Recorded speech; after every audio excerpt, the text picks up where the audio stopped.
back from the break. I believe all of you have logged in. So we've discussed about the fundamental rights at length. We've discussed almost for uh, close to 7.5 hours just on fundamental rights, right? I've taken 3 sessions of 1.5 hours each. So, okay, close to 5 hours on fundamental rights. So that's a pretty long time. So I believe I've covered fundamental rights completely, and I believe you've understood everything about fundamental rights. Something that I want to suggest before I proceed, after every topic that I've dealt with, for example, I've discussed historical background, I've discussed preamble, etc., etc. I keep repeating saying what are the topics that I've covered so that you also remember. Those who have not attended my live classes can go back and listen to the recording and ensure these topics are completed. Now, these are topics which are very interrelated. So later on, whenever I'm talking about union government, so when something to do with fundamental rights come in, I'll keep referencing to it by mentioning their articles or the content in that fundamental right. So I do not want you to be surprised or shocked about it. So I want you to go through. Second thing that I always suggest, so the trick to crack competitive exams. I know all of you, once you start listening, you will understand the content very well. But now the challenge is, when do you have time to read, revise? There is so much to read. There is so much to revise. Major complaint that all students ask me is, sir, how do I remember? How do I revise all this with such a short span of time?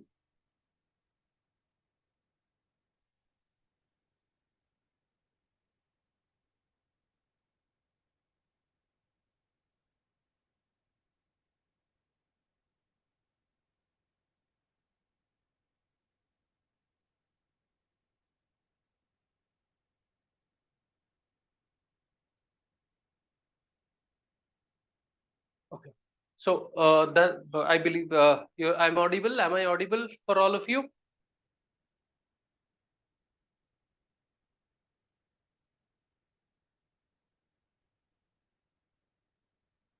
Okay, great. So I think that's a pretty common question that I always come across.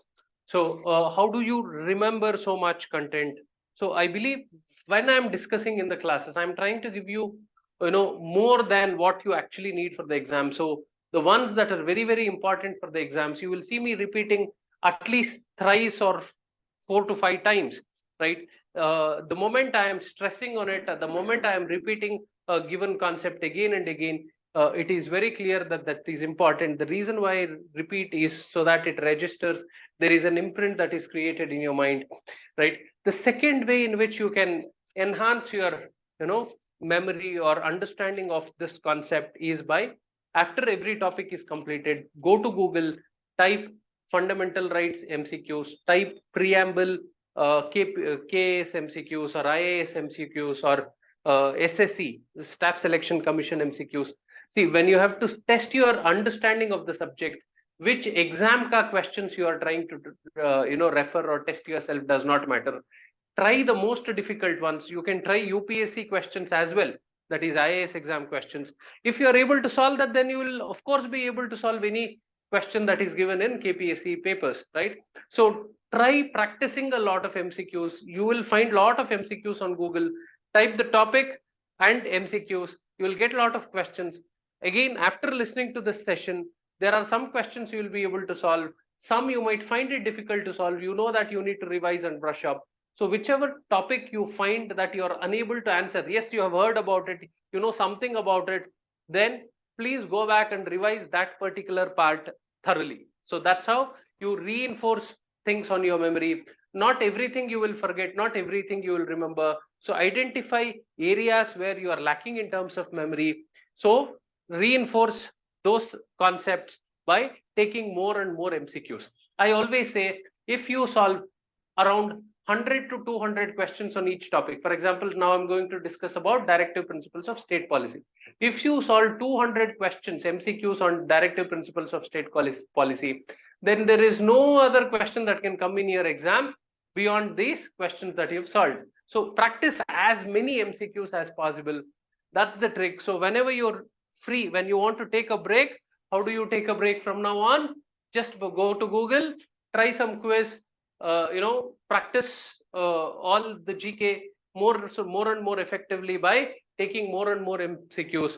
Uh, Advantage of this, if you are thorough with history, economy, geography, polity, current affairs, science, like this, by practicing more MCQs, either you will crack your exam or at least you will crack the Kaun Banega Karodpati quiz, right? So like that, enhance your knowledge. Ensure what is read is never forgotten, right? So that's the trick. So two things: I try reading wherever there are gaps.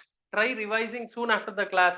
So whenever I also end my class, I'll tell you what is my next topic. Wherever possible, I've asked you to download the document of constitution. So please do glance through those articles and then attend the class. Then it becomes easy. So I had repeated this in the last class as well. I'm not sure how many of you are doing it, or how many of you are not doing it. Being an online platform, I can't verify, I can't give you homework, I can't check your classworks and things like that. But the more you impose this on yourself stringently, the more easier your preparation becomes, right? Okay, so with that, let's quickly begin the next topic, that is directive principles of state policy. The directive principles of state policy forms the part 4 of the Indian Constitution. The directive principles cover from Article 36 to Article 51. So Article 36 to Article 51 deals with the directive principles of the state policy. We have borrowed this idea of directive principles of state policy from Irish Constitution. Irish Constitution had adopted a similar thing in 1937. Again, whom did they look at and adopt this? They also copied it from the Spanish Constitution. So we didn't look at Spanish Constitution. We looked at Irish Constitution. Irish people have looked at Spanish Constitution, and we have borrowed this concept of directive principles, not the exact text of the directive principles. The concept of directive principles of state policy has been borrowed from the Irish Constitution. There are a lot of times question also asked, being asked, saying which of the provision is borrowed from which particular country. For example, ordinance making is borrowed from Canada, directive principles is borrowed from Irish, emergency powers is borrowed from Germany, right? So I told you, Indian Constitution is the best cut copy paste constitution in the world that you can find. So we've borrowed from 60 constitutions, and you will find similar provisions. So there are some important ones. If you are referring to any GK book, there is one book called Lucent's GK or Arihant GK.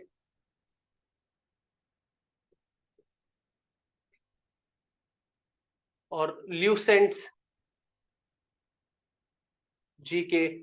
These are all GK books that are available as PDFs on internet. You can download any one of them. There they will give you a quick table which tells you which are the principles which have been borrowed in the Indian Constitution. I will only be referring to them as and when the topic comes up. So you will have to make a note of this separately and make a table by yourself, or you can directly download any such GK book which will give you similar provisions, or even you can directly Google saying Indian Constitution and the provisions borrowed. Provisions borrowed in Indian Constitution. If you Google, you will get a table. You can keep that, memorize that. If there is a question on that easily, you will get 1 mark. So very easy, not many to remember. You'll be able to do it easily. Okay. So what is directive principles of state policy? Let us first understand. So the meaning of this basic concept is very visible if you understand each word. What is the directive? Directive basically means an instruction.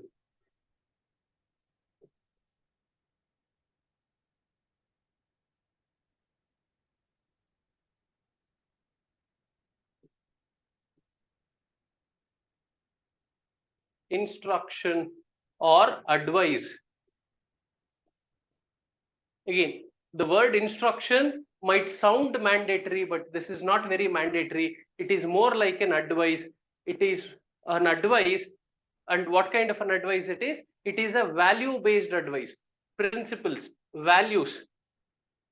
So we are advising the state, as in state means what? Both governments, both the governments. So which government? State government or central government? What are we trying to do? We are advising the government. What are we advising the government? To follow these values, to follow these principles. We are only advising.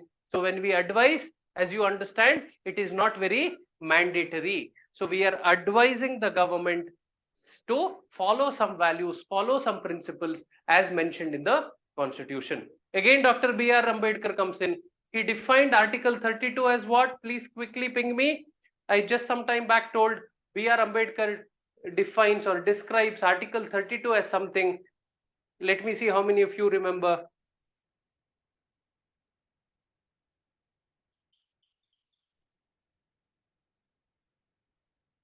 Yes, very good. Soul and heart of the Constitution, not just the soul of Constitution, soul of the heart or soul and heart of the Constitution, right? Article 32 is defined by Ambedkar as soul and heart of the Constitution. Similarly, directive principles are described as novel features of the Constitution, a unique feature, a novel feature of the Constitution. So, what does this directive principles of state policy along with fundamental rights form? They are together called the soul of the Constitution, the philosophy of the Constitution, the essence of the Constitution. What makes our Constitution very unique, or what makes our Constitution very special, what makes our Constitution very close to the hearts of the people are the provisions that are given in Part 3 and Part 4 of the Constitution. Rest of the provisions in the Constitution are more concerned with the politicians, the members of the parliament, the members of state legislature. Namge antenu illa, samanya janragi namge enirodu part 3 ಮತ್ತೆ part 4 of the Constitution. So that's why together they are called the soul of the Constitution.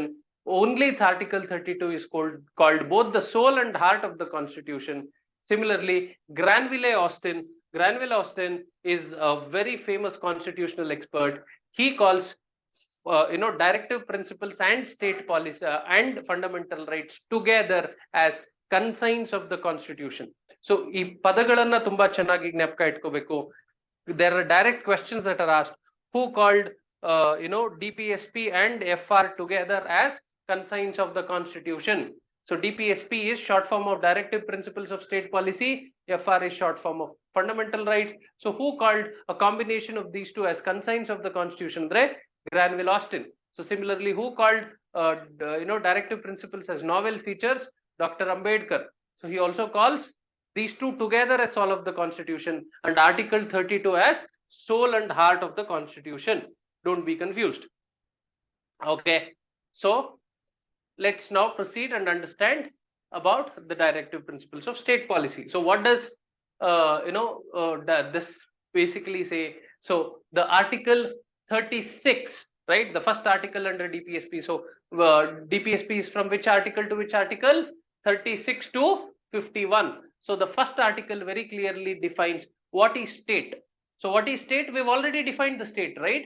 So we've already defined it in part 3, article 12. So here, why should we redefine it? So we will say the article 36 says the meaning of the word state is same as the meaning in part 3 of the fundamental rights. That is, we say 36 is equal to 12. This can never happen in math. This can happen in polity. Article 36 is equal to Article 12. In other words, what is state? State is as defined than Article 12 in Part 3 of the Constitution.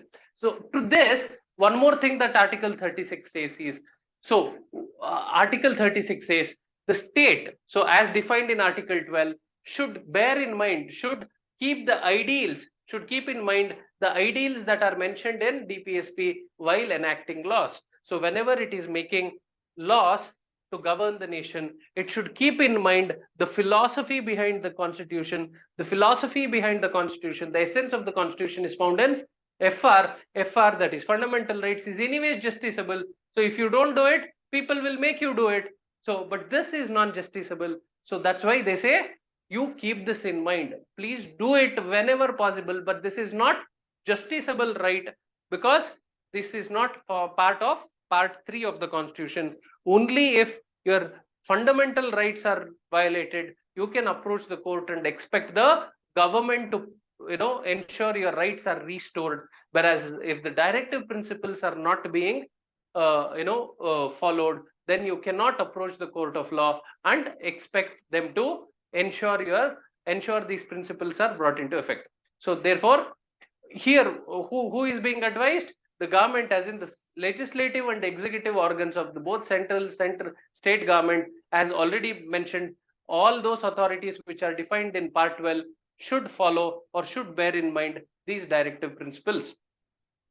So similar to this, somewhere where did we borrow this directive principles as well? So the model, as I told you, the concept is similar to what is there in Irish government, whereas similar thing was also there in our Government of India Act 1935. Government of India Act 1935 also had some instructions called the Instrument of Instruction, which were similar to directive principles of state policy. So these directives were issued to the then Governor General, to follow while he is making laws, or the Indian Central Legislative Council while it is making laws. So they had to follow this. Now we have called it as directive principles because it is merely, it's just another name. It is, as I just mentioned, when I use the word instruction, it sounds very mandatory, but when I say a directive or an advice, it is not, it very clearly implies the nature of the DPSP, that it is not mandatory, it is not binding. Okay, next.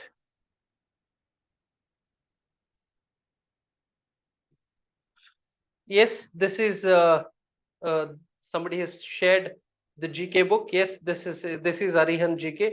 You can refer to this book. So if you can notice, in this book polity section, they would have given the list of the features that are borrowed from the Constitution.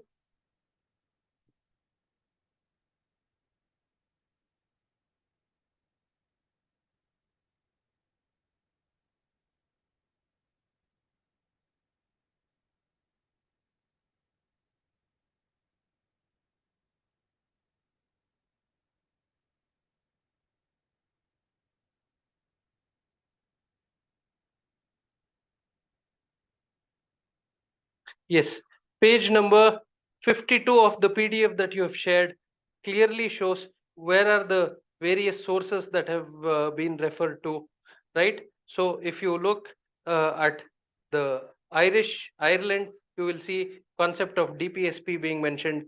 Even the method of election of the president has been taken from the Irish constitution. So similarly, you can see all the sources from where the Indian constitution have borrowed, the important sources they've listed. If you can memorize that or by heart that, that is more than sufficient. A simple GK book will give you such factual information. Please refer to that.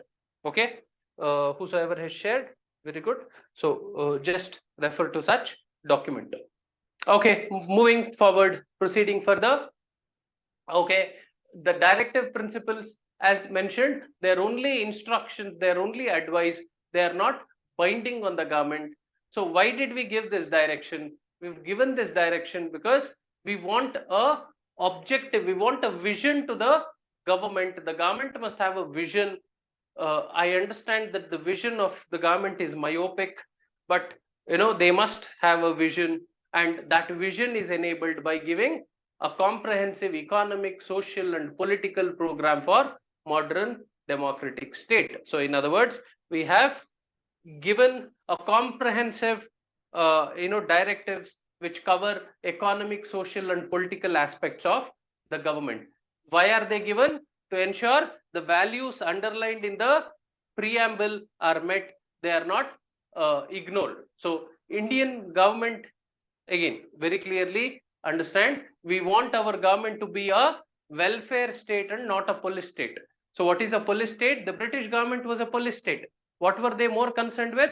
Ensuring law and order and making more profits. Nothing else. They were not bothered about the welfare of the people, but we are bothered about welfare of the people. The objective of the government is not just to maintain law and order, but to improve the quality of life of the people, and for that DPSP should be followed. So similarly, so they are non-justiciable in nature. I've already mentioned that the directive principles as given in the constitution, you cannot approach the court, they are not legally enforceable. Therefore, state, central government or local government should not be compelled. You cannot force them to implement this.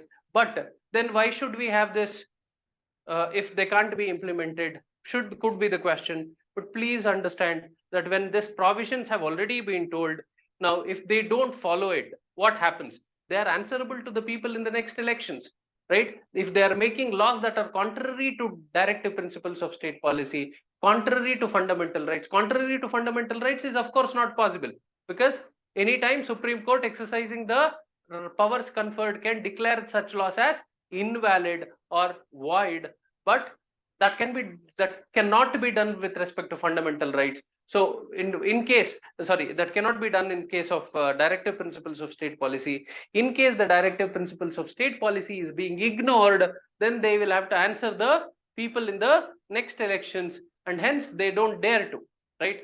So that's the best part. So it is Article 37 that says, it shall be the duty of the state to apply these principles in making laws. That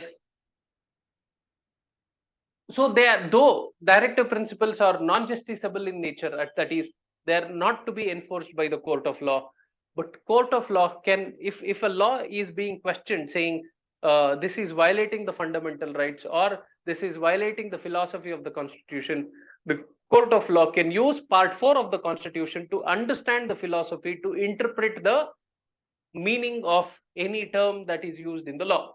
So it helps the courts to determining the constitutional validity by using the philosophy given by the directive principles of state policy. I've also told, if a directive principle of state policy, especially Article 39A and Article 39B, or Article 39B and Article 39C, I'm sorry, not A, Article 39B and Article 39C have to be given in effect, then even fundamental rights can be violated, that is Article 14 and Article 19.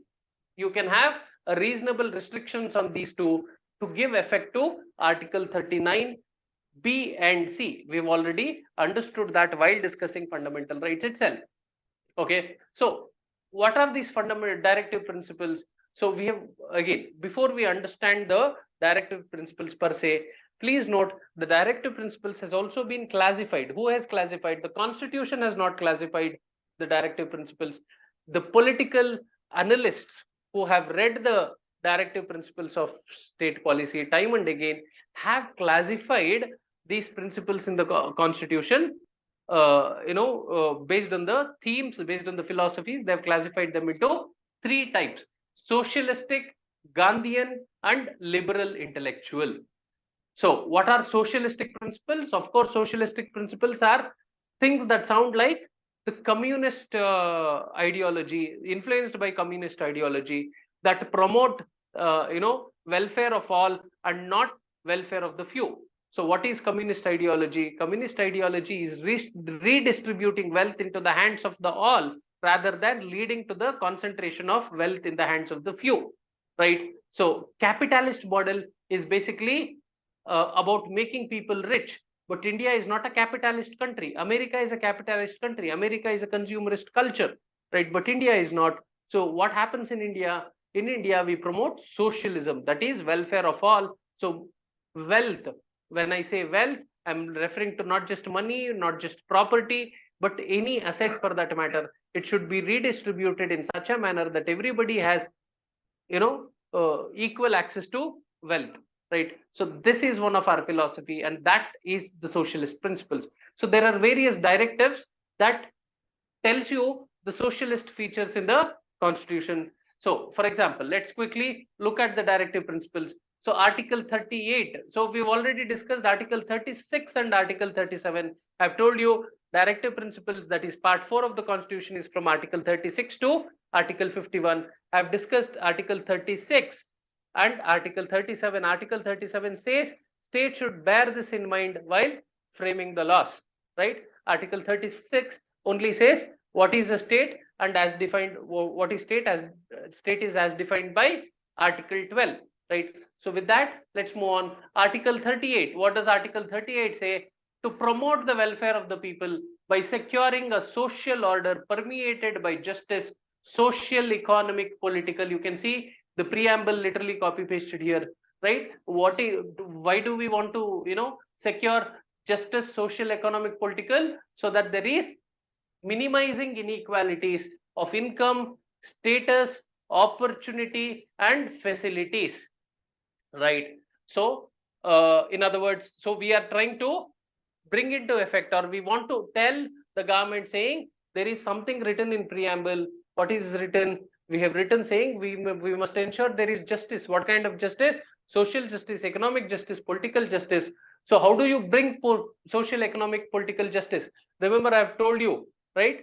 Political justice is not possible without social and economic justice, right? So you can never have a person from a poor background winning the elections, right? So when that happens, when people vote completely based on ideology, then probably India wakes up into democracy. We are still sleeping.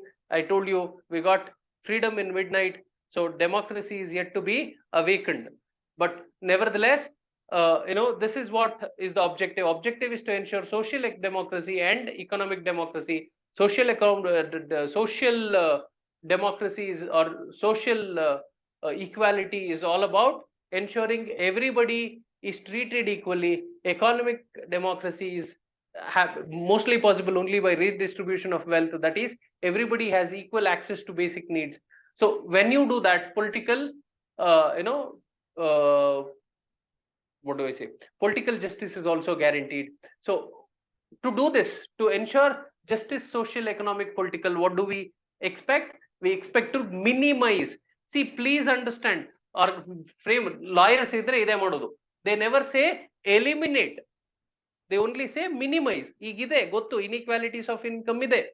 So as I told you, India is the only country where a BMW and a bullock cart can wait in front of a traffic signal, right?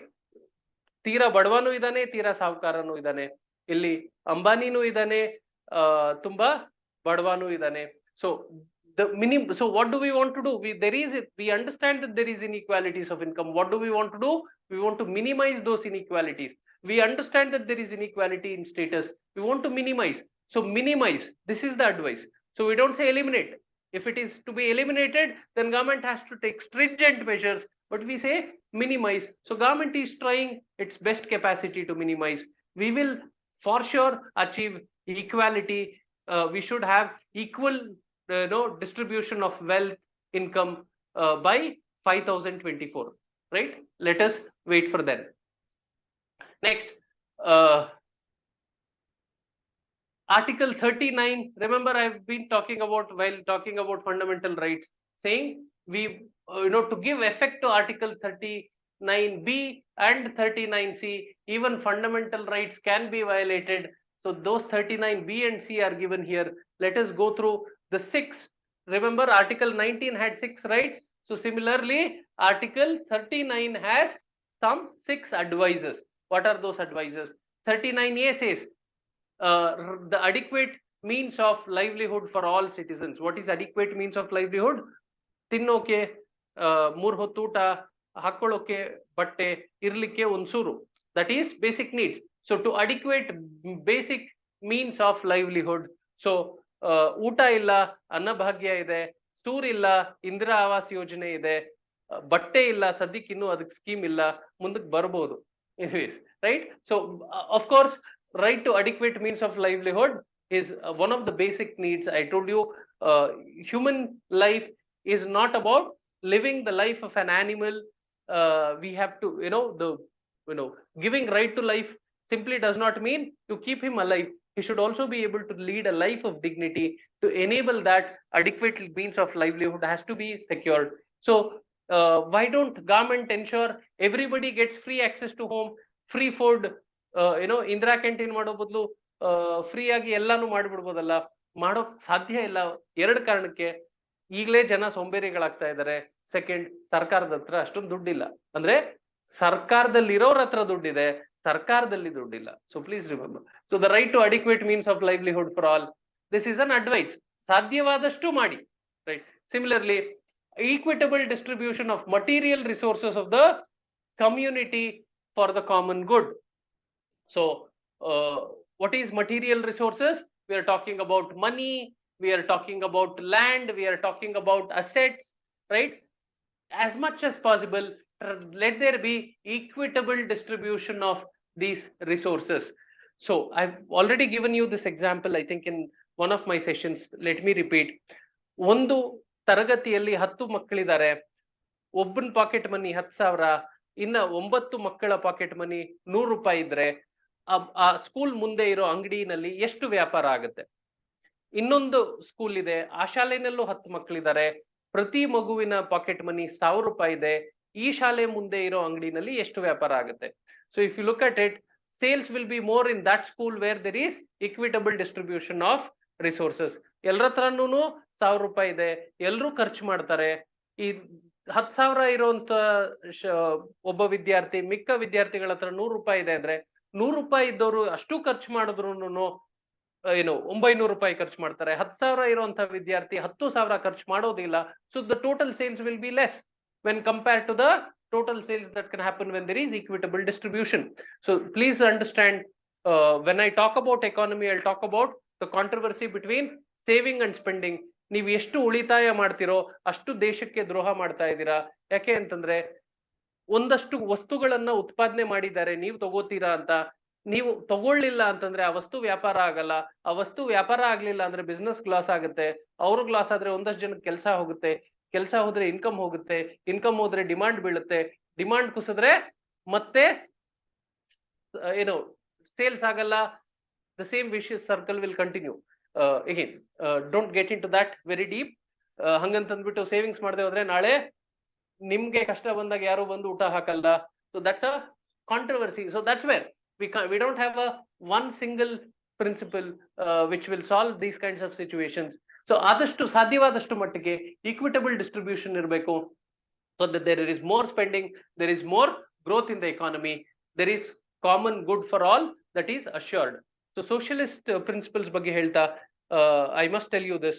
So what is socialist principles ಅಂತಂದ್ರೆ, see, capitalist countries, people can buy goods according to their capacity.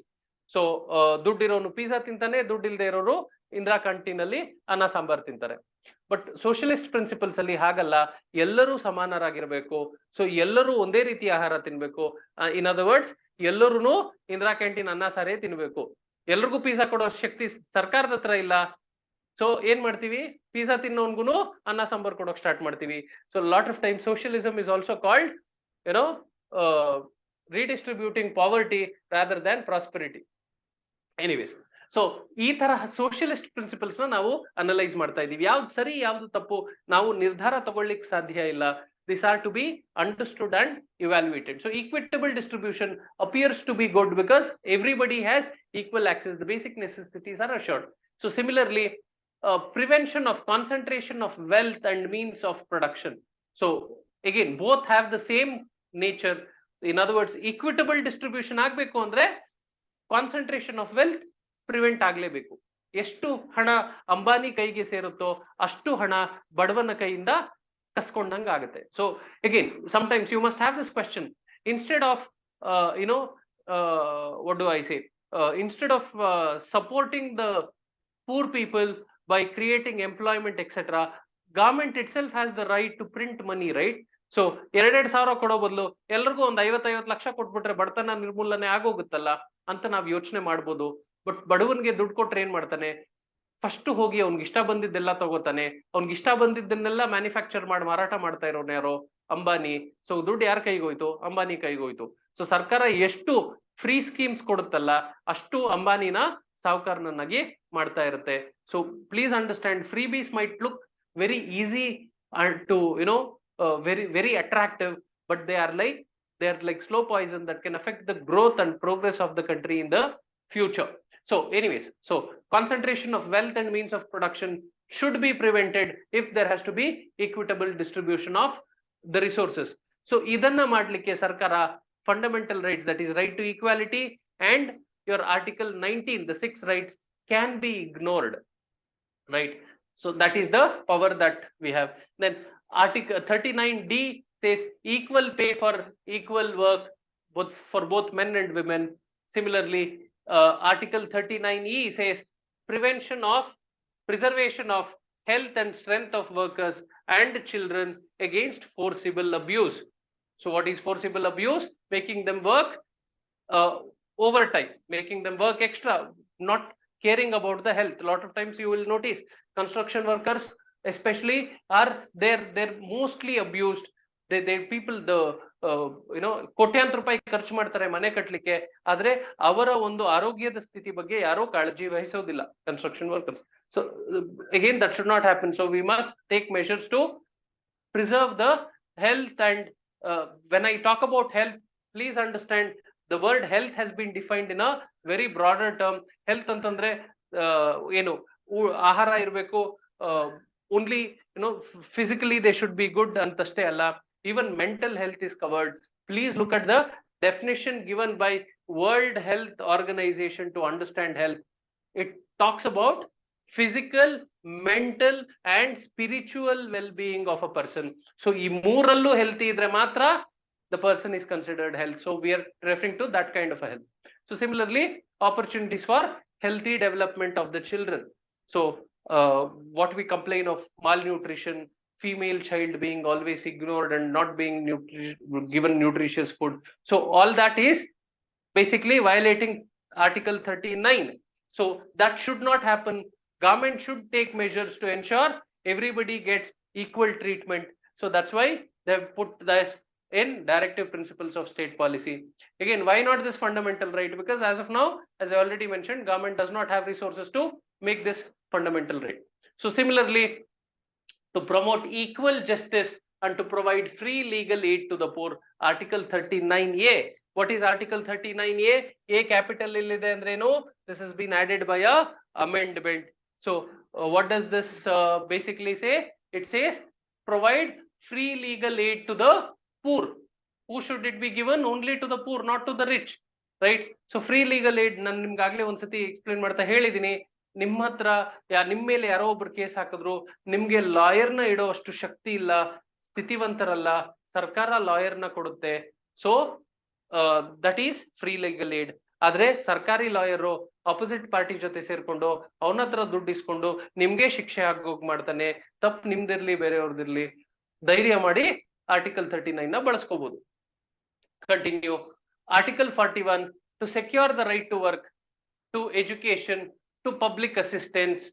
So ಎಲ್ರಿಗೂ ಕೆಲಸ, ಶಿಕ್ಷಣ ಮತ್ತು ಅಕಸ್ಮಾತ್ if somebody does not get work basically because of old age, sickness or unemployment situation, then government should also provide public assistance, right? So we already know there is old age pension. We already know physically disabled are also being treated. Disablement, sickness, during sickness there are certain assistance. For example, if you go join a government hospital for treatment, ನಿಮ್ಗೆ treatment ಅಷ್ಟೇ ಅಲ್ಲ, ಅನ್ನ ಆಹಾರನು ಉಚಿತವಾಗಿ ನೀಡ್ತಾರೆ. ಅನ್ನ ತಿನ್ನೋಕಾಗುತ್ತೋ ಇಲ್ಲೋ ಗೊತ್ತಿಲ್ಲ, but ಉಚಿತವಾಗಿ ನೀಡ್ತಾರೆ. That is treatment during sickness. So similarly, right to work, right to education, you already know RTE is already implemented as what? Article 21A. We've made that a fundamental right. Earlier this was part of DPSP. Even today it is DPSP because ಇಲ್ಲಿ to education ಅಂದಿದ್ದಾರೆ, primary education ಅಥವಾ secondary education ಅಂದಿಲ್ಲ. ಸೊ education ಕೊಡುವಂಥದ್ದು ಏನು primary education ಅನ್ನ ಈಗ ಸರ್ಕಾರ ಕೊಡ್ತಾ ಇದೆ. Secondary education has to be taken up by the people, right? Next, so article 38 ಆಯ್ತು, 39 ಆಯ್ತು, 40 ಮುಂದೆ ಬರ್ತದೆ. It is classified as different under different category. It is put in the Gandhian principle, so we'll come to that. Okay, then article 41 says article 42 says to make provision for just and humane conditions of work and maternity relief. Just and humane conditions. in workplace there should be clean washrooms, the workplace should be clean. ಸಾಕಷ್ಟು ಸತಿ ನೋಡಿರ್ತೀರ ಅಗರಬತ್ತಿ ಫ್ಯಾಕ್ಟರಿಗಳು, ಬಿಡಿ cigarette ಫ್ಯಾಕ್ಟರಿಗಳು, they're working, the workers are working in such unhygienic conditions. So we should make sure at least the workers are working in humane conditions, you know. That is article 42. So similarly, to secure a living wage, ಅಂದ್ರೆ ಜೀವನಕ್ಕೆ ಆಗುವಷ್ಟು ಸಂಬಳ, that's why minimum wage act has been created, right? So to secure a living wage and a decent standard of life. What is decent standard of life? This is, you know, left to the definition of the people. Somebody who has a BMW will look at somebody who has an Aston Martin and says, I still don't have a decent standard of life. We are not referring to them. We are basically referring to somebody who needs basic food, clothing and shelter. Shelter ಅಂದ್ರೆ ಸ್ವಂತ ಮನೆ ಅಂತಾನೂ ಇಲ್ಲ, ಎಲ್ಲೋ ಅವನ್ಗೆ ರಾತ್ರಿ ಮಳೆ ಬಂದ್ರು ನೆನಿದೆ ಮಲಗ್ಲಿಕ್ಕೆ ಜಾಗ ಸಿಕ್ಕರೆ, even if it is footpath, you know, railway station, etc., probably that is considered. That's why we still have so much of poverty in the country. So decent standard of life, you know, these things have to be assured. Similarly, social and cultural opportunities for all workers. Okay, that is article 43.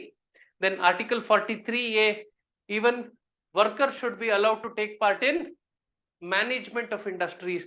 That is, some workers should be chosen as representatives and they should be able to share their views when it comes to management of an industry, because they know the problems of the industry better, they know what is the public response. So you should always keep workers in loop while taking decisions. That will help the industry progress as well, right? So that is one of the DPSP. Similarly, to raise the level of nutrition and the standard of living of the people, to improve public health. Mid day meal scheme ಅಲ್ಲಿ ಮೊಟ್ಟೆ ಕೊಡ್ತಾರಂತೆ, ರಾಗಿ ಗಂಜಿ ಕೊಡ್ತಾರಂತೆ, ಏನಕ್ಕೆ ಅದೆಲ್ಲ? to raise the level of nutrition, to improve the public health. Now please understand, targeting health is a very big initiative, because what happens when health goes down? When health goes down, employment goes down, employment goes down, income goes down, income goes down, your welfare program expenditure will increase. So instead of spending on welfare program, if you spend on health, at least you will have a healthy society, you will have a growing economy.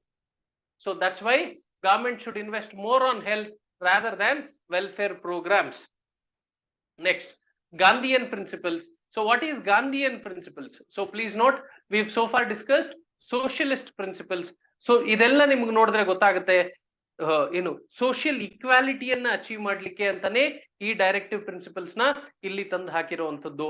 So you can see a common philosophy behind all these directive principles. Which are the directive principles that fall under socialist set? 39, 38, 39, 41, 42, 43A and 47. These are the articles that fall under the socialist principles. Now let us look at Gandhian principles. Gandhiya philosophy ಏನಿತ್ತು? You will find, Gramodaya, Grama Swarajya, Antyodaya. These are all concepts that Gandhi spoke about. Satyagraha, ಪ್ರಾಣಿಗಳ ಬಗ್ಗೆ ಸಹಿಷ್ಣುತೆ, ಹರಿಜನ ಗಿರಿಜನ ಕಲ್ಯಾಣ, ಇಂಥದ್ದೆಲ್ಲ Gandhian concepts.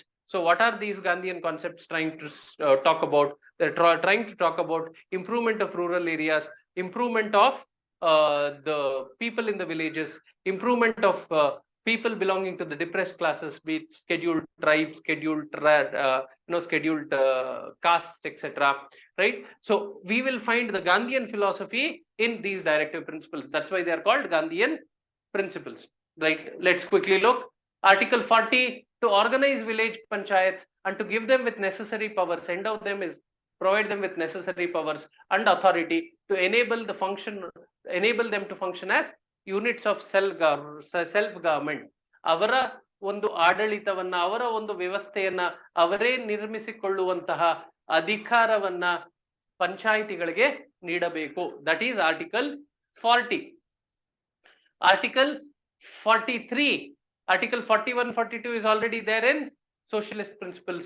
Article 43, to promote cottage industries on an individual or cooperative basis in rural areas. What are cottage industries?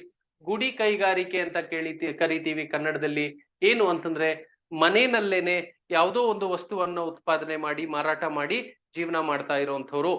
So there are many industries that are run even today from the households. Very recently I was looking at this Ballari district ಅಲ್ಲಿ, okay, Ballari district has now been separated. Now you have Vijay Nagar district as well. So ಹಂಪಿಯ ಬಳಿ ಒಂದು ಗ್ರಾಮ ಇದೆ ಆನೆಗುಂದಿ ಅಂತ. ಆ ಹಳ್ಳಿಯ ಜನ ಈ ಬಾಳೆ ಹಣ್ಣಿನ ವೇಸ್ಟ್ ಏನಿರುತ್ತಲ್ಲ ಅಥವಾ ಬಾಳೆ ಗಿಡದ ವೇಸ್ಟ್ ಮಟೀರಿಯಲ್ಸ್ ಅನ್ನ ಬಳಸಿ they are doing so many products out of those things. So ಈ ತರದ ಕೆಲವೊಂದಷ್ಟು ಇಂಡಸ್ಟ್ರೀಸ್ ಇದೆ ಇವತ್ತಿಗೂ. ಈ ಏನು ಎಲೆಗಳನ್ನ ಬಳಸಿ ಪ್ಲೇಟ್ ಅನ್ನ ಮಾಡ್ತಾರೆ. There are many types of cottage industries that even today flourish in villages. They should be encouraged, because what will the promotion of cottage industries will lead to? It will lead to equitable distribution of income. If you promote only companies and corporations, then equitable distribution of income is not assured. The concentration of wealth will increase. ನೀವು ಎಷ್ಟು Jio sim ತಗೋತಿರೋ, ಎಷ್ಟು telecommunication sector, if you notice, one time at least there were so many players. ಯಾವುದು MTS ಇತ್ತು, ಯೂನಿನಾರ್ ಇತ್ತು, Aircel ಇತ್ತು, ಹಚ್ ಇತ್ತು. There were multiple companies. Today you only have 4 options: Airtel, Jio, Vodafone, BSNL. BSNL ಯಾರು ತಗೊಳ್ಳಲ್ಲ. So ideally only 3 options, right? So now what does this lead to? This Jio included. So this leads to concentration of wealth in the hands of the few. But when cottage industries or small scale industries are promoted, you will notice that wealth is redistributed. That's why Gandhi believed in cottage industries. ಅವರೇ ಚರ್ಕಾ ತಂದು ಖಾದಿಯನ್ನ encourage ಮಾಡಿದ್ರು. So similarly, to promote voluntary formation, autonomous functioning and democratic control of cooperative societies. Again, please note, this is added under an amendment, capital literally they be. So this was added very recently.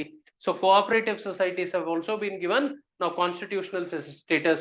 So promoting cooperative societies has always been the ideal of Gandhi.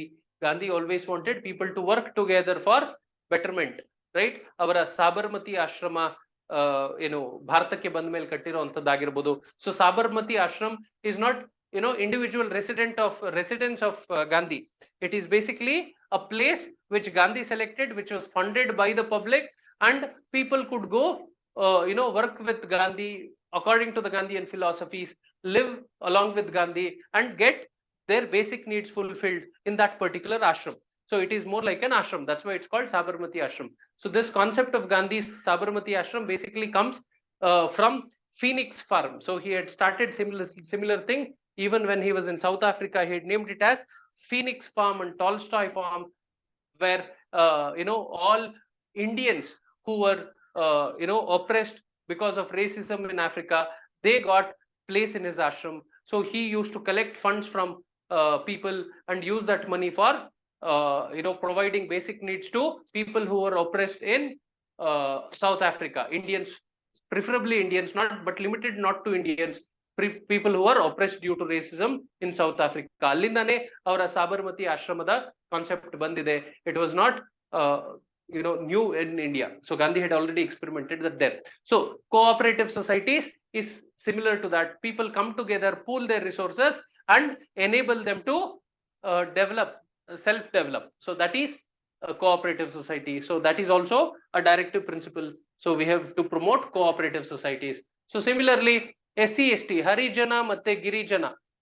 Harijana is scheduled caste, Girijana is scheduled tribes. Harijana matte Girijana ಪದವನ್ನ popularize ಮಾಡಿದ್ದು Gandhi. The concepts were given by, the words were first coined by a Gujarati poet by name Narasingha Mehta. Narsingh Mehta. So he gave the term Harijan and Girijan. Today in English we call them as scheduled castes and scheduled tribes. What is a schedule? I've already told you, it's a table. So all those castes which have been entered in a table, which has been listed by the president as caste that needs special importance, are called scheduled castes. So similarly, scheduled tribes. Adalde, we have other weaker sections of the society, that is economically weaker section, other backward classes, etc. All of them needs protection from exploitation and social injustice. That is Article 46 of the Constitution. Again, Gandhi Jayanti Dina, Papa, ಕುಡುಕರಿಗೆ ಏನು ಸಿಗೋದೇ ಇಲ್ಲ, right? So ಅವ್ರೇನ್ ಮಾಡ್ತಾರೆ, ಹಿಂದಿನ ದಿನನೇ Q ನಿಂತ್ಕೊಂಡು ತಗೊಬಂದು stock ಇಟ್ಕೊಂಡಿರ್ತಾರೆ. So Gandhi Jayanti, Gandhi's philosophy was to ensure the consumption of liquor or intoxicating drinks and drugs is reduced because they are injurious to health.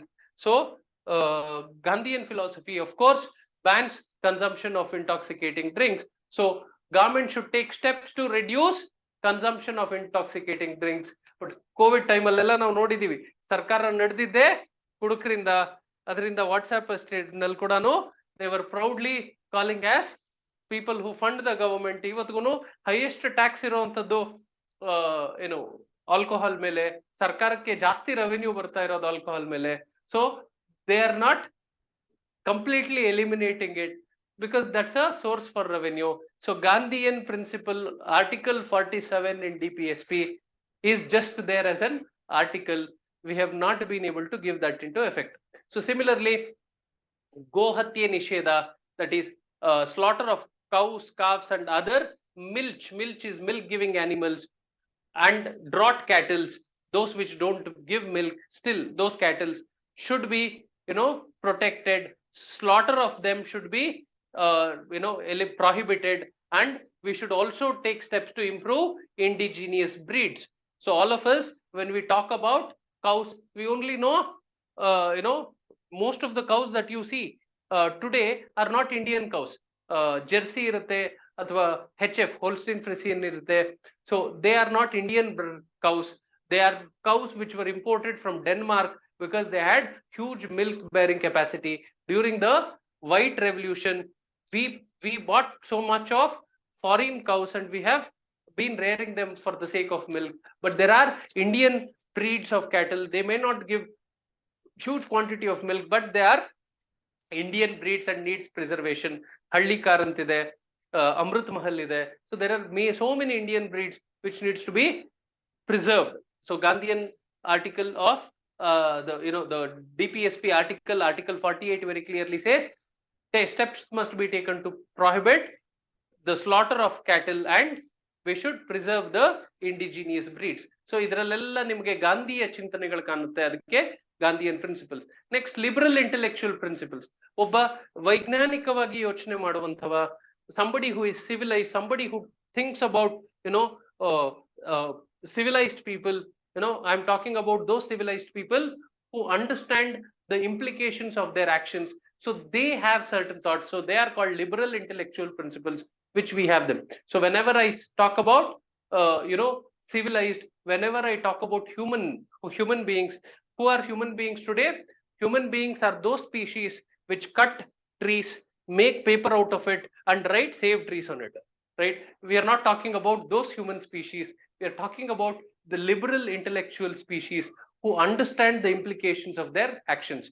Even there you will find a lot of people doing all sorts of crimes, but they are wearing t-shirt being human. That's not what I'm referring to. Anyways, moving forward. So Article 44 says to secure all citizens a uniform civil code throughout the country. What is uniform civil code? So irrespective of the religion that they follow, the law should remain the same. The law, there are presently also, remember when I told you our regulating act regulating act 1773, it made a provision for Supreme Court of Calcutta. So amending act 1781 told how the Supreme Court should function. Under that I had very clearly told you that the judges of the Supreme Court had to deliver justice for Hindus according to Hindu laws and for Muslims according to Shariat law or Mohammedan laws, right? So the same practice we've continued even today.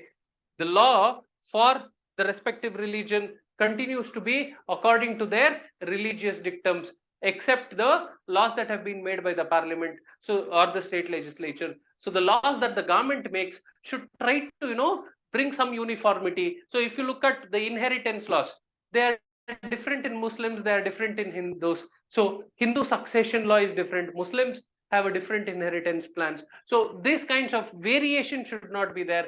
We are trying to attain as much of uniformity in the laws as possible. So that is one of our objective, uniform civil code. But whenever you try to bring in uniform civil code, then there is a violation of fundamental right happening. So government is stuck. Only Goa has uniform civil code. Now another state has also introduced uniform civil code. You have to tell me which state, which is the other state other than Goa, which has introduced uniform civil code. Okay, so that is one of the objective. Next, moving forward. So to provide early childhood care and education for children up to 6 years. This was earlier called 14 years, but now we have amended and changed it to 6 years because 6 to 14, anyways, we've made it right to education. So we've changed it to 6 years now, 0 to 6.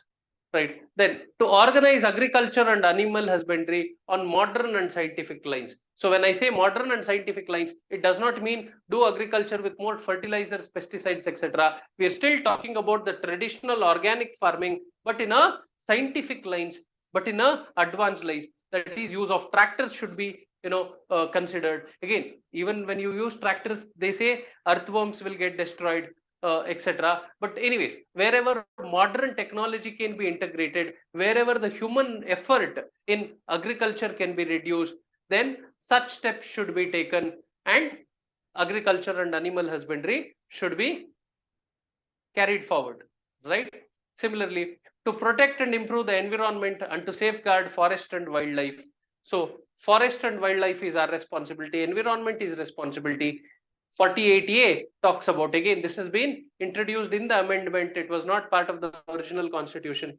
So after the Wildlife Protection Act was introduced, even this directive principle of state policy was inserted, saying we should protect the environment, safeguard the forest and wildlife, right?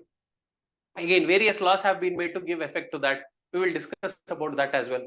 Then to protect monuments, places and objects of artistic and historical importance, right? Historical interest and importance, and they are to be declared as sites of national importance. So if you have gone to some important architectural places like Beluru, Halebeedu, Aihole, Somnathpura, etc., you would find that they have been declared as protected sites under Archaeological Survey of India. So you cannot go damage those particular places, right? ನೀವು ಕೆಲವೊಂದ್ ಕಡೆ ಏನು ಈ tourist places Nandi Betta ಅಂತ ಕಡೆ ಎಲ್ಲ ಹೋದ್ರೆ ಕಲ್ ಮೇಲೆ ಹೆಸರುಗಳು ಕೆತ್ತಿರ್ತಾರೆ, ರೈಟ್? ಅಂತ ಕೆತ್ತನೆಗಳನ್ನ ನೀವು ಇಂಥ ದೇವಸ್ಥಾನಗಳ ಹತ್ರ ಎಲ್ಲ ಮಾಡೋ ಹಂಗಿಲ್ಲ. ಮಾಡಿದ್ರೆ ಜೈಲ್ಗೆ ಹಾಕ್ತಾರೆ, ಪೆನಲ್ಟಿ ಹಾಕ್ತಾರೆ, because they are places of monuments. Again, ಎಲ್ಲಾದ್ರೂ ಮಾಡೋ ಹಂಗಿಲ್ಲ. I don't know why we have allowed it in certain places. Anyways, so at least in the places of historical importance, such things should not be allowed, and that is what Article 49 talks about. Even disposal of plastic waste in places of tourist importance is being dealt with very strictly. So adhe tara, to separate judiciary from the executive. Now what is executive? The people who enforce the laws, enforcing authorities. I've already told you 3 pillars of the government is executive, legislature, judiciary. Executive enforces the laws, legislature makes the laws, and judiciary handles the dispute with the laws. So what if executive and judiciary are in the same hands? So tappu madavnene tirpu kodo hanga agodre, so one who is enforcing the law, if he is doing any mistake, then the judiciary is the one which will rectify it. If judiciary and executive is in the hands of the same person, then there are chances of violation. District magistrate anta karitivi, district commissioner anta karitivi. So DC has both judiciary powers and executive powers. So sometimes, even today, this is present. Adike nan heliddu, this is in DPSP, not in fundamental right. So Article 50 wants to, as far as possible, separate executive from judiciary. Bengaluru ನಂತಹ ನಗರಗಳಲ್ಲಿ civil courts are different, district commissioner is different. District commissioner ಅಂತ ನಾವೆಲ್ಲಿ ಕರಿತೀವಿ, where he has only executive functions. So initially district commissioner was visualized as collector. ಅವ್ರ ಕೆಲಸ ಇದ್ದಿದ್ದು ಬೇರೆ tax collect ಮಾಡೋದು, ಬಟ್ ಇವತ್ತು ಅವರು ಆ ಒಂದು ಪ್ರದೇಶದ ಸರ್ವಾಧಿಕಾರಿಯಾಗಿ ಕೆಲಸ ಮಾಡ್ತಾ ಇರ್ತಾರೆ, because they have full powers. If a minister has to be arrested and any action on such sort has to be taken, DC has to approve it. So whichever area where a minister lives, that DC is so powerful that he can either let the minister to be arrested or not arrested. So like that, lot of powers. ಅದಕ್ಕೆ IAS exams ಗೆ ಜಾಸ್ತಿ ಜನ aspire ಮಾಡೋದು. ನಿಮ್ಮಲ್ಲೂ ಒಂದಷ್ಟು ಜನ engineering ಜೊತೆಗೆ IAS ಓದ್ತಾ ಇರ್ತೀರಾ, ಸೊ ತಿಳ್ಕೊಳ್ಳಿ. Anyways, so that is Article 50. Last, Article 51, to promote international peace and security, to maintain good relations with the neighboring nations or any other nation, to foster respect for international law and treaty obligations. So if we sign an international treaty, we should not sign and forget it. We should give effect to it under our laws as well. And to encourage settlement of international dispute by war. By war? No, by arbitration. What is arbitration? By negotiation. ಯುದ್ಧ ಮಾಡಿ ತೀರ್ಮಾನ ಮಾಡುವಂಥದ್ದಲ್ಲ, ಮಾತುಕತೆಯ ಮೂಲಕ ತೀರ್ಮಾನ ಮಾಡೋದು. ಇತರೆ ರಾಷ್ಟ್ರಗಳೊಂದಿಗೆ ಸ್ನೇಹ ಸಂಬಂಧವನ್ನ ಹೊಂದಿರುವಂಥದ್ದು, ಮತ್ತೆ ವಿಶ್ವ ಶಾಂತಿಗೆ, ಭದ್ರತೆಗೆ ನಾವು ನಮ್ಮ ಕಾಂಟ್ರಿಬ್ಯೂಷನ್ ಅನ್ನು ನೀಡುವಂಥದ್ದು. That is Article 51. So these are your directive principles of state policy. Again, you will have to remember which article says what. So ಇದಕ್ಕೆ ಏನ್ ಮಾಡ್ಬೋದು, ಮತ್ತೆ ಮತ್ತೆ ನೋಡ್ತಾ ಇರಿ. ಡೈರೆಕ್ಟಿವ್ ಪ್ರಿನ್ಸಿಪಲ್ಸ್ ನ ಆದಷ್ಟು ರಿವೈಸ್ ಮಾಡಿ. You will be able to remember them by articles. So ಆಗ್ಲೇ ಹೇಳಿದೆ, ಎಲ್ಲೆಲ್ಲಿ ಎ ಅಥವಾ ಬಿ ಬರ್ತಾ ಇತ್ತು, ದೇರ್ ಆಲ್ ಅಮೆಂಡ್ಮೆಂಟ್ಸ್ ಅಂತ. So there are lot of amendments that have been taken. So there are the 42nd Constitutional Amendment Act at 1976 added some of these directive principles. So ಅದಕ್ಕೂ ಮೊದಲು Article 39 ಅಲ್ಲಿ you saw there has to be sufficient opportunities for healthy development of workers, women, children ಅನ್ನ Article 39 ಅಲ್ಲಿ add ಮಾಡಿದೀವಿ. So similarly, only the word children, or only this particular aspect was added. So that's why the article has not changed. When you have inserted a new section, new article itself, then it shows as Article 39A. So Article 39A was also added under 42nd Constitutional Amendment to provide free legal aid. So similarly, securing participation of workers in the management of industries, that is Gandhian principle. So this is also added in 42nd Amendment Act. Improve forest, to improve environment and taking care of the forest and wildlife. This was also added in 42nd Amendment. So 42nd Amendment ತುಂಬಾ important amendment ಇದೆ. This is also called as mini constitution, because so many provisions in the constitution was changed. When you looked at the preamble also, you found some words being added in the preamble. So lot of changes were made in 42nd Amendment Act. So it's called as mini constitution as well. So please do go through. So 4 directive principles of state policy were added in 42nd Amendment Act. So similarly, 44th Amendment Act adds minimizing inequalities in the form of income, status, facilities and opportunities. 86th Amendment Act, as I told you, brought right to education. So it has reworded Article 45 and is told till 6 years. Earlier it was 6 to 14. I have already told. Adhe tara 97th Constitutional Amendment Act helde tumba recent 2011 alli tandaddu. This added cooperative societies. So 43B was inserted in 97th Constitutional Amendment Act. ಹೇಗ್ ಬೇಕಾದ್ರೂ ಪ್ರಶ್ನೆ ಕೇಳಬಹುದು, right? ಯಾವ act ಇಂದ ಬಂದಿದೆ ಈ ಬದಲಾವಣೆ, ಅದ್ರ ಬಗ್ಗೆನೂ ನೀವು ಜ್ಞಾಪಕ ಇಟ್ಕೋಬೇಕು. That's why this slide. Okay, moving forward. So directive principles of state policy have been given lot of importance. As you can notice, sometimes directive principles of state policy can even violate fundamental rights. So that's the key objective. One day we should see, complete part 4 becoming part 3 of the constitution. ಅಂದ್ರೆ ನಾವು ಏನು directive principles of state policy ನಲ್ಲಿ ನೋಡಿದ್ವಿ, ಅದೆಲ್ಲ ನಮ್ಮ ದೇಶದ ಅಭಿವೃದ್ಧಿಗೆ, ಪ್ರಗತಿಗೆ ಬೇಕಾಗಿರುವಂತಹ ನಿರ್ದೇಶನಗಳು. ಸೊ ಅದೆಲ್ಲವೂ ಒಂದು ದಿನ ಮೂಲಭೂತ ಹಕ್ಕುಗಳಾಗಿ ಬದಲಾವಣೆ ಆಗುತ್ತೆ ಅನ್ನುವಂಥದ್ದೇ ಭಾರತದ ಸಂವಿಧಾನದ ಆಶಯ ಆಗಿರುತ್ತೆ. ಸೊ ಅದೇ ಹೇಳಿದ್ನಲ್ಲ, ನಮ್ಮ ಜೀವಮಾನದಲ್ಲಿ ಆಗದೆ ಇರಬಹುದು, 5024 ಒಳಗಡೆ ಆಗುತ್ತೆ. So let us hope that way. So directive principles presently are non-justiciable, but our objective is to make sure they're all justiciable at some point of time. Why did the constitution makers make it non-justiciable? Because one, they did not have sufficient financial resources to make it. Plus, the country was too vast, lot of diversities, lot of backwardness when constitution came into picture. 1915 ಅಲ್ಲಿ ಭಾರತ 2024 ಅಲ್ಲಿ ಇದ್ದಂಗಿರ್ಲಿಲ್ಲ. So ಆಗಿನ ಸಂದರ್ಭದಲ್ಲಿ even imagining DPSP becoming a reality was difficult. At least today we can imagine that this will happen by 5024. So that is the state. Then again, India was a newborn baby.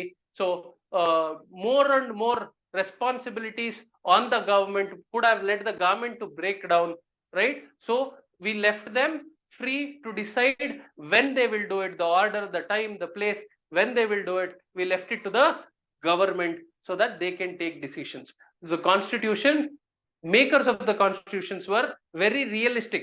ತುಂಬಾ ಆಸೆ ಇಟ್ಕೊಂಡು ಅದ್ ಮಾಡ್ಬಿಡ್ತೀನಿ ಇದ್ ಮಾಡ್ಬಿಡ್ತೀನಿ ಅಂತ ಏನೇನೋ ಹುಚ್ಚು ಪ್ರಯತ್ನಗಳನ್ನ ಮಾಡ್ಲಿಕ್ಕೆ ಹೋಗ್ಲಿಲ್ಲ.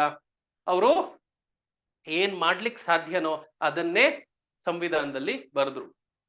Okay, so that's why we said, if again, but still they kept DCPSP, as I mentioned. If they don't, they wanted to awaken the public opinion, so they wanted to make sure the legislators or the members of the parliament or the state legislature are answerable to the people rather than in the court. So that was the objective. Okay, then criticism of directive principles of state policy. Fundamental rights ಮೇಲೇನೂ criticism ಇದೆ. I didn't touch upon them. So ಅವಶ್ಯಕತೆ ಇಲ್ಲ, ನಿಮ್ಗೆ fundamental rights ಬಗ್ಗೆ ಗೊತ್ತಿದೆ ಅಂದ್ರೆ ಸಾಕು. In case time permits, I will even take up on the discussion on criticism of fundamental rights. Okay, almost time ಆಗ್ತಾ ಇದೆ. Okay, we will discuss criticism of directive principles of state policy first. So what is this? No legal force. So of course there is no legal binding upon the people, so upon the government. So ಇದು ನೀವು ಕೊಟ್ಟಿದ್ದೀರಾ ಆದ್ರೂ ಕೊಟ್ಟಂಗಿಲ್ಲ. So the one of the member of the Constituent Assembly itself, KT Shah, basically says this is a check payable only when there is money in my account.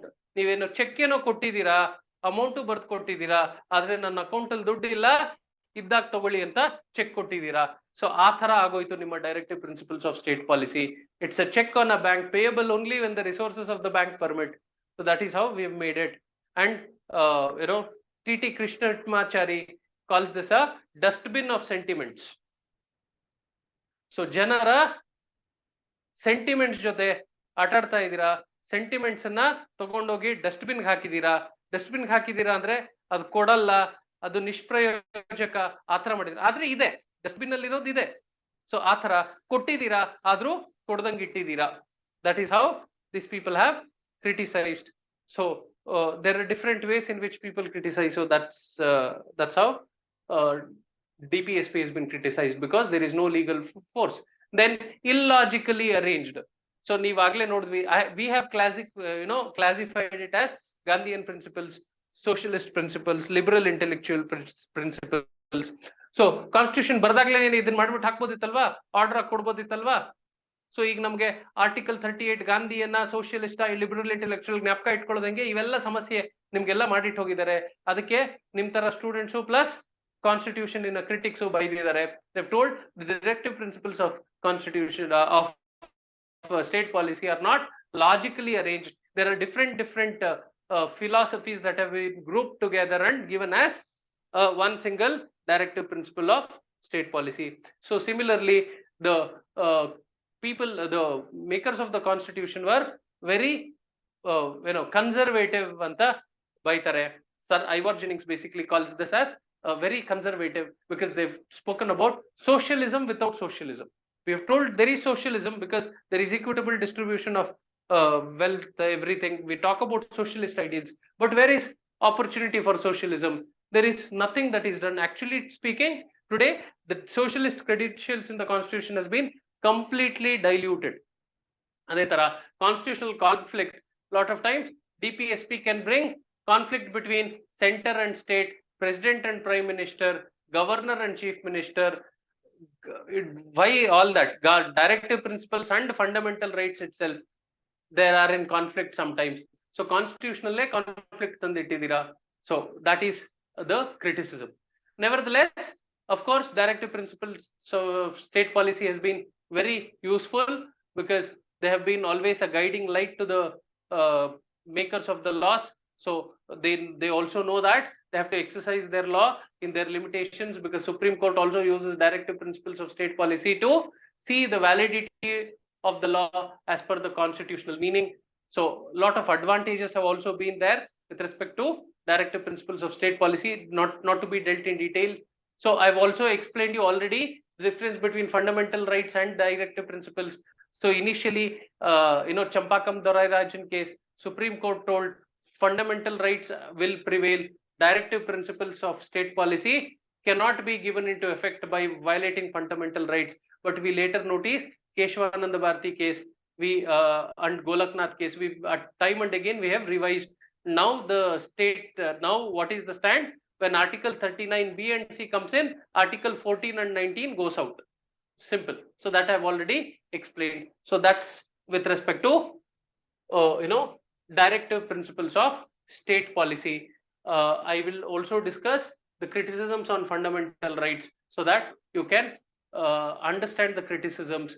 And with that, probably today I'll have to end my session, because you will have I don't know whether you have another session later, but nevertheless you will get a lot of time to study today. So whatever I've taught so far, please study, revise well. So what are the criticisms for fundamental rights? Excessive limitations. Rights ಕೊಡೋದನ್ನ ಕೊಟ್ಟಿದ್ದೀರಾ, rights ಗಿಂತ ಜಾಸ್ತಿ exceptions ಕೊಟ್ಟಿದ್ದೀರಾ. So that is, you have given so many exceptions, so many restrictions, so many explanations.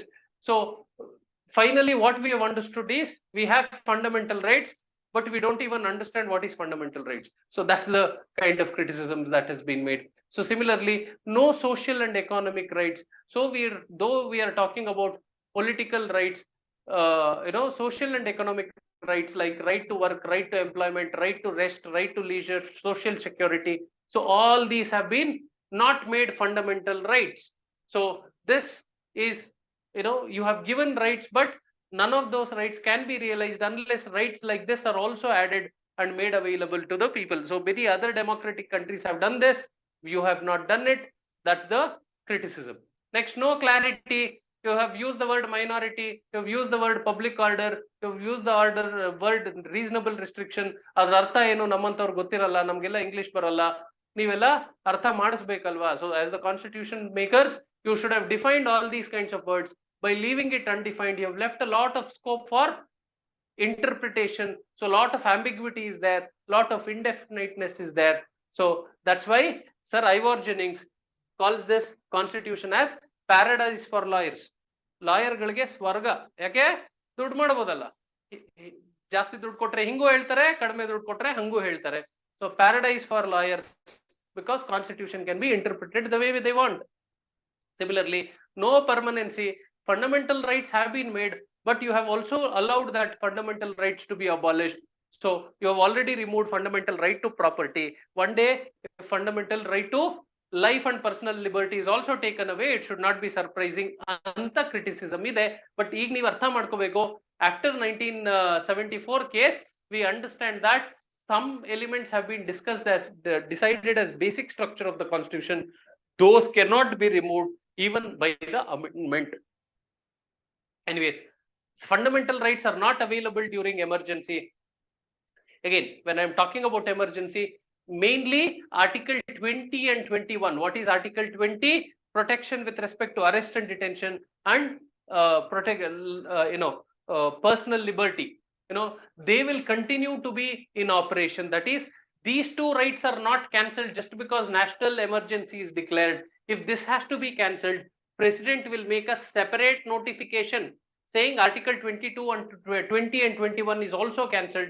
But otherwise, only these two fundamental rights will continue even during emergency. But again, if you go to the court may entertain or may not entertain. So that's the situation. So fundamental rights ಕೊಟ್ಟಿದ್ದೀರಾ, ಎಮರ್ಜೆನ್ಸಿನೂ ಕೊಟ್ಟಿದ್ದೀರಾ, ಅದೇನು ಹೇಳ್ತಾರಲ್ಲ, ಸುಖ ಕೊಟ್ಟು ದೇವ್ರು ಯಾರನ್ನ ಸುಮ್ನೆ ಬಿಟ್ಟಾನ, ಎಲ್ರಿಗೂ ಒಂದೊಂದು ರೀತಿ ಕಷ್ಟ ಕೊಟ್ಟೇನ, ಅದೇ ತರ ಸರ್ಕಾರ ಎಲ್ರಿಗೂ ಫಂಡಮೆಂಟಲ್ ರೈಟ್ಸು ಕೊಟ್ಟಾನ, ಅದನ್ನ ಕಿತ್ಕೊಳ್ಳೋಂತ ಆಪರ್ಚುನಿಟೀಸು ಕೊಟ್ಟಾನ, right. Next, expensive remedy. So if you want to ensure your fundamental rights, okay, I'm just explaining you the criticisms. ಅರ್ಥ ಆಗ್ತಿದೆ ಅಂತಂದ್ರೆ I think that should suffice. Fast ಅಂದ್ರೆ ರೆಕಾರ್ಡಿಂಗ್ ಇದೆ, ನಿಧಾನವಾಗಿ 0.25 ಸ್ಪೀಡ್ ಅಲ್ಲಿ ಕೇಳಿಸ್ಕೊಳ್ಳಿ, no problem. Okay, reason is there is a lot of content that I need to cover. I don't want to skip anything because of the constraints. ನಿಮ್ಗೆ exam ಏನು ಇನ್ನೊಂದು 3 ತಿಂಗಳ ಒಳಗಡೆ ಬರುತ್ತೆ, ಅಷ್ಟರೊಳಗಡೆ ಎಲ್ಲಾ ಸಬ್ಜೆಕ್ಟ್ಸು ಕಂಪ್ಲೀಟ್ ಆಗ್ಬೇಕು, ನಮಗೆ ಸಮಯದ ಅಭಾವನೂ ಇದೆ. ಅದಕ್ಕೆ I have no other choice other than explaining this fast. Please, again, I've already told you, material will be made available. So again, all these kinds of content, whatever I'm talking, please go to Google, type criticism on fundamental rights, you will get the same points. You can always read, revise. If you understood the point, don't try to make notes when I'm talking about criticisms and things like that, when I'm talking about the philosophy. Anyways, they're all available on the internet. Only try to understand the concept. Okay, next. So suspension during emergency, again, I've told you article 2021 has been available, but still, according to the court, they can take the decision. So similarly, expensive remedy ಹೇಳ್ತಾ ಇದೆ, correct. So fundamental rights ನ ಕೊಟ್ಟಿದ್ದೀರಾ, ಆದ್ರೆ ಅದನ್ನ ಪಡ್ಕೊಳ್ಳಿಕ್ಕೆ ಕೋರ್ಟ್ಗೆ ಹೋಗ್ಬೇಕು ಅಂತ ಹೇಳಿದಿರಾ. ಕೋರ್ಟ್ಗೆ ಹೋಗ್ಬೇಕು ಅಂದ್ರೆ ಲಾಯರ್ ಬೇಕು, ಅಂದ್ರೆ ಲಾಯರ್ ಬಾರಿ ಕಾಸ್ಟ್ಲಿ ಇದ್ದಾನೆ. So remedy is there, but remedy is very expensive. Expensive not just in terms of judicial fee or the lawyer fee, also with respect to the time taken. If you file a case today, you will get a hearing after 20 years, sometimes even 60 years. The person who has filed a case might be gone. We know judiciary is suffering from the major problem, that is too many cases. So expensive remedy. So you might not get remedy, and by the time you get remedy also, the loss that you would have incurred is very high. For example, ಯಾರಿಗೋ ಒಬ್ರಿಗೆ 10 ಲಕ್ಷ ರೂಪಾಯಿ ಸಾಲ ಕೊಟ್ಟಿದ್ದೀರಾ ಅಂತ ಇಟ್ಕೊಳ್ಳೋಣ, ಅವನು ನಿಮ್ಗೆ ಎಲ್ಲಾ ಡಾಕ್ಯುಮೆಂಟ್ಸ್ ಪ್ರೂಫ್ಸ್ ಎಲ್ಲಾ ಕೊಟ್ಟಿದ್ದಾನೆ, ಆದ್ರೂ ದುಡ್ಡು ಕೊಡ್ತಿಲ್ಲ, ನೀವು ಕೋರ್ಟ್ಗೆ ಕೇಸ್ ಹಾಕ್ತೀರಾ. ಅವ್ನು ನಿಮ್ಗೆ ಕೊಡ್ಬೇಕಾಗಿರೋದು ಎಷ್ಟು? 10 ಲಕ್ಷ ರೂಪಾಯಿ. ಇವತ್ತು ನೀವು 10 ಲಕ್ಷಕ್ಕೆ ಒಂದ್ ಕಾರ್ ತಗೋಬಹುದು ಅಂತ ಇಟ್ಕೊಳ್ಳೋಣ. ಆದ್ರೆ ನೀವು ಕೋರ್ಟ್ಗೆ ಹೋಗ್ತೀರಾ, ಕೋರ್ಟ್ ಅಲ್ಲಿ ಸೆಟಲ್ಮೆಂಟ್ ಆಗೋ ಅಷ್ಟೊತ್ತಿಗೆ 20 ವರ್ಷ ಆಗುತ್ತೆ. 20 ವರ್ಷದ ನಂತರ ಕೋರ್ಟ್ ಅನ್ನತ್ತೆ ಅವ್ನು ಮಾಡಿರೋ ತಪ್ಪು, ಅವ್ನು 10 ಲಕ್ಷ ಕಟ್ಕೊಡ್ಬೇಕು ಅಂತ. ಅವ್ನು 10 ಲಕ್ಷ ನಿಮ್ಗೆ ಕೊಡ್ತಾನೆ, 20 ವರ್ಷಕ್ಕೆ ಕಾರ್ ಟೈರು ಬರ್ತಾ ಇರುತ್ತೋ ಇಲ್ಲೋ ಗೊತ್ತಿಲ್ಲ. So that way you might end up losing. So delay, justice delayed is justice denied. That's a phrase that we use in legal language. Sorry, justice delayed is justice denied.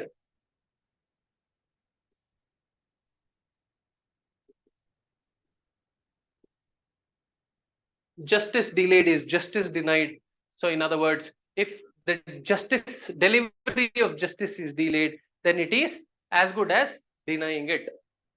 Next, preventive detention. I've already told you, how can a democratic country have preventive detention? How can somebody be arrested and kept in the lockup for 3 months, and then some committee will come and decide his fate? So preventive detention is unimaginable in a democratic country, but still we have it.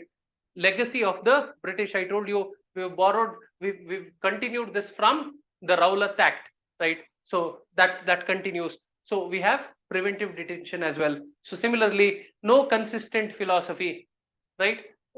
So fundamental rights are there. Again, sometimes the philosophy is very contradicting.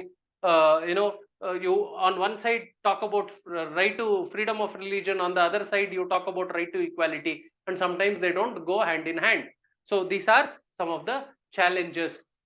Again, significance ivella enu beda, nimge written exam illa, so you don't have to worry. This is important. There are some fundamental rights which are there are some rights mentioned in the constitution which are not fundamental rights. That is, no tax shall be levied or collected except by the authority of law. ಸರ್ಕಾರವನ್ನು ಹೊರತುಪಡಿಸಿ ಬೇರೆ ಯಾರು tax collect ಮಾಡೋದಕ್ಕೆ ಆಗೋದಿಲ್ಲ. So that is another law, that another right, but that is not a fundamental right because it is given in Part 12 of the Constitution under Article 265, which talks about the financial powers of the government. So similarly, I've told you right to property is also a constitutional right, but not a fundamental right, because it has also been added under Part 12, 300A of the Constitution. Article 301 only also says you can do any kind of a trade, commerce, intercourse throughout the territory of India, and that shall be free. Free andre tax free alla. You can freely go ahead and do any kind of a trade. So these are rights that are given other outside the fundamental rights. So these are constitutional rights. In other words, non-fundamental rights. In other words, ordinary legal rights. You can get these rights also from the court of law by filing a civil case. You can't directly go to the Supreme Court. That's the difference, right?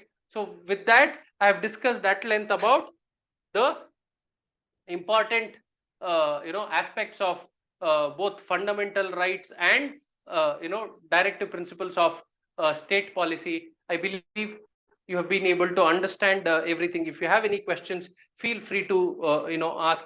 You can nevertheless, I've also told you, you can approach me with respect to doubts,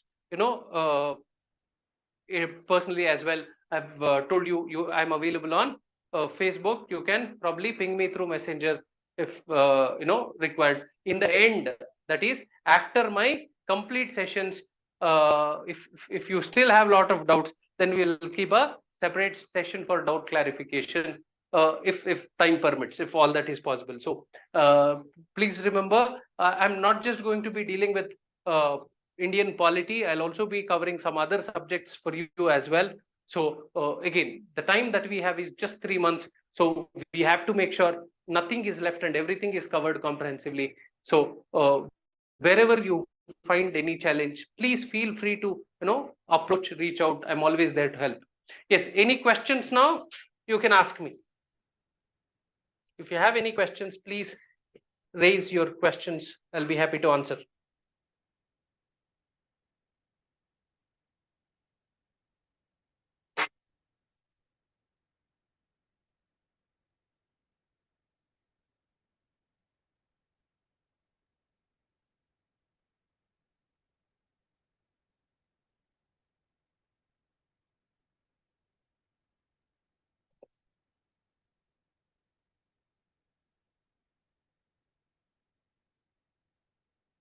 Any questions? If no questions, please mention the same and then we will wind up the session.